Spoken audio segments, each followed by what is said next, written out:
لے گا تو گناہوں سے آزاد کون کرائے گا؟ بخشش کون کرائے گا؟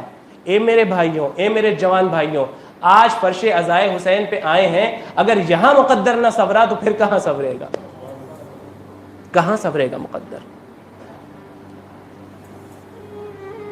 حاج آغائے مہدی قوام، ایک واقعہ سنیے اور مجلس میں نے مکمل کی۔ مہدی قوام تہران کے بہت بڑے خطیب تھے، اپنے زمانے کے بہت بڑے خطیب، بہت نام تھا ان کا، بڑی اچھی خطابت کیا کرتے تھے، بڑے بڑے جو مرکزی عشرے تھے اسے وہ خطاب فرمایا کرتے تھے۔ محرم کا عشرہ چل رہا تھا، عشرہ مکمل ہوا، اور مکمل کرنے کے بعد ایک جو دستور ہوتا ہے، وہاں کے جو میزبان تھے انہوں نے ایک لفافہ ان کے حوالے کیا، نذرانہ دیا، وہ نذرانہ وہ لے کے اپنے ایک چاہنے والے کے ساتھ وہاں سے نکلے۔ تو یہ زمانہ اب ایسا سمجھ میں آتا ہے، جیسا کہ نقل کیا ہے علماء نے، کہ یہ شاید انقلاب سے پہلے کا زمانہ ہے یا اوائل انقلاب کا زمانہ ہے، یعنی جب انقلاب آیا تھا تبھی، ابھی بہت زیادہ تبدیلیاں نہیں آئی تھیں، یعنی وہ علاقے جو گناہ کے لیے جہاں گناہ فراہم ہوتے ہیں ویسے علاقے تھے ابھی تہران کے اندر۔ تو انہی میں سے ایک علاقہ تھا کوچہ لالہ زار، لالہ زار نام کا ایک ایریا تھا جو بدنام تھا۔ اب آپ سمجھ جائیے وہ کس چیز کے لیے بدنام تھا، بہرحال شریف انسان وہاں سے نہیں گزرتا تھا۔ پڑھ کے آ رہا ہوں، ذہن میں رکھیے گا، ایک نگاہ معصوم کی پڑ جائے زندگیاں کیسے تبدیل ہوتی ہیں۔ تو جیسے مولانا کا وہاں سے گزر ہوا، وہاں دیکھا انہوں نے کہ ایک جوان لڑکی ہے جو بہرحال آرائش کر کے میک اپ کر کے وہاں پہ کھڑی ہوئی ہے، اور مقصد کیا ہے وہ سب سمجھتے تھے۔ تو مولانا نے کہا کہ میری گاڑی وہاں لے جا کے لگاؤ، مجھے اس لڑکی سے کام ہے۔ تو وہ جو مولانا کے ساتھ تھا چاہنے والا کہتے ہیں قبلہ کیا کر رہے ہیں، توہین ہو جائے گی، توہین ہو جائے گی آپ کی، کہاں چلے جا رہے ہیں آپ اس کے پاس؟ ایک ایک واقعات جو بیان کیے جاتے ہیں نا عزیزان گرامی، در سے خدا کی قسم غور کیجیے گا۔ مولانا چاہتے تو اپنے راستے نکل لیتے، وہاں کیوں چلے گئے؟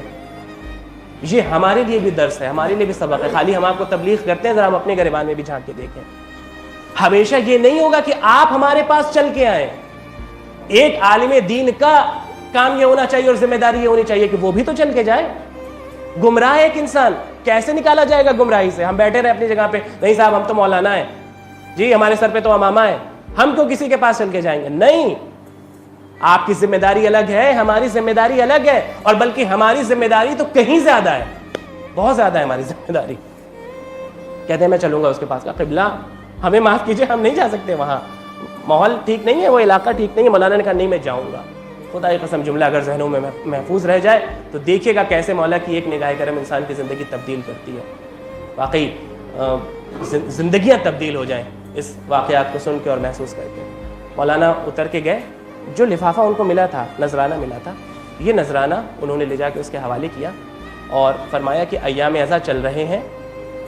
ظاہر ہے 2 مہینہ 8 دن ہمارے یہاں سلسلہ ہوتا ہے، ایران میں کم سے کم 2 مہینہ 8 دن والا سلسلہ وہاں نہیں ہے، لیکن 2 مہینہ وہاں عزاداری کا سلسلہ رہتا ہے، اور آخری تاریخوں میں یعنی 28 تاریخ جو رسالت مآب کی شہادت کی تاریخ ہے اور امام حسن مجتبیٰ کی، 29 تاریخ امام علی رضا علیہ السلام کی شہادت کی تاریخ، اور وہاں پہ عزاداری کا سلسلہ ویسے نہیں ہوتا جیسے ہمارے یہاں ہوتا ہے، ختم ہو جاتا ہے معاملہ۔ یعنی پھر وہ 100 کے ایام 8 دن جو ہمارے اضافی ہیں وہ وہاں نہیں ہوتے۔ تو مولانا نے وہ لفافہ اس کے حوالے کیا اور کہا کہ دیکھو ایام اعزا چل رہے ہیں، حسین کا غم تمام تر حسین کے چاہنے والے منا رہے ہیں، میری تم سے ایک گزارش ہے، یہ لفافہ رکھ لو، یہ پیسے رکھ لو، جب تک یہ پیسے تمہارے پاس ہیں تمہیں خدائے حسین کا واسطہ گناہ سے دور ہو جاؤ۔ میں یہ نہیں کہتا زندگی بھر کے لیے، یہ نہیں کہتا میں تم سے، نہیں، جب تک یہ پیسے ہیں تب تک تم اپنے آپ کو گناہوں سے بچا لو۔ یہ سارا واقعہ ہو رہا تھا اور مولانا نے اس کی طرف نگاہ نہیں اٹھائی تھی، نگاہیں نیچی تھی، نگاہ نہیں کی تھی، چہرہ نہیں دیکھا تھا اس کا، بالکل چہرہ نہیں دیکھا، اور فوراً واپس ہو گیا یہ جملہ کہہ کے چلے آئے۔ کہتے ہیں کہ 1 سال گزرا ہوگا، یعنی یہ ایام اعزا 1 سال گزرا، 40 کا موقع آ گیا۔ چہلم کے موقع پہ کہتے ہیں میں کربلا کے میدان میں تھا، بین الحرمین میں موجود تھا، تب تک میں نے دیکھا کہ ایک جوان آیا اور آ کے مجھ سے کہتا ہے کہ مولانا میری زوجہ کو آپ سے کچھ کام ہے، میری زوجہ ہے وہاں پہ کھڑی ہوئی ہے، اس سے آپ کو کچھ کام ہے، میں ادھر آ گیا ہوں تاکہ میں آپ کی باتوں میں مخل نہ ہوں، آپ چلے جائیں، وہ آپ سے کچھ بات کرنا چاہتی ہے۔ پہنچے مولانا اور کہا جی فرمائیے۔ دیکھا کہ ایک نقاب میں ملبوس بہترین ایک محجبہ مومنہ عورت کھڑی ہوئی ہے، اور جیسے ہی اس کے نزدیک گئے کہتے ہیں میں نے محسوس کیا کہ اس کا پورا بدن لرز رہا تھا، کانپ رہی تھی۔ میں نے کہا کیا ہوا, کیوں گریا کر رہی ہو, کیوں رو رہی ہو, کیا وجہ ہوئی؟ کہتی ہے آقا مہدی قوام آپ مجھے نہیں جانتے لیکن میں آپ کو بہت اچھے سے جانتی ہوں, آپ کے ایک جملے نے میری پوری زندگی تبدیل کر دی. اللہ اکبر, ایک جملے نے پوری زندگی تبدیل کر دی. کہتے ہیں کیا ہوا؟ کہتی ہے مولانا آپ نے تو مجھے لفافہ دیا اور یہ جملہ کہہ کے چلے گئے کہ جب تک یہ ایام ازا چل رہے ہیں, حسین کا غم منایا جا رہا ہے, یہ ہدیہ رکھ لو جو مجھے ذکر حسین کرنے پہ ملا ہے.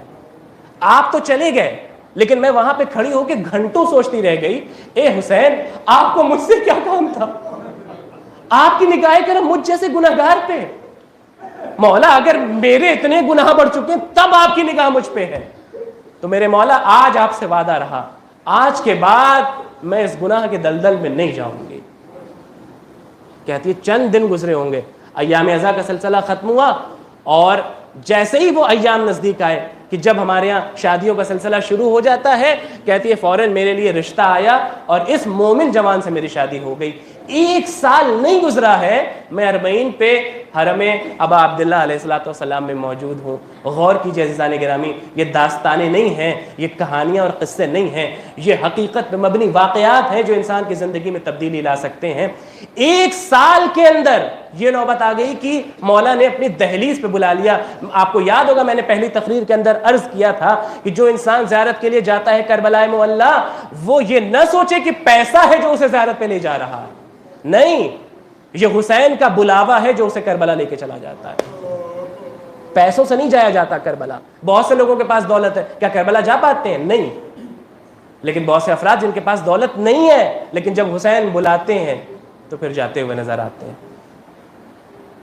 یہاں تو حسین کے ذکر نے اس کو کہاں سے کہاں لا کے کھڑا کر دیا, اور جہاں حسین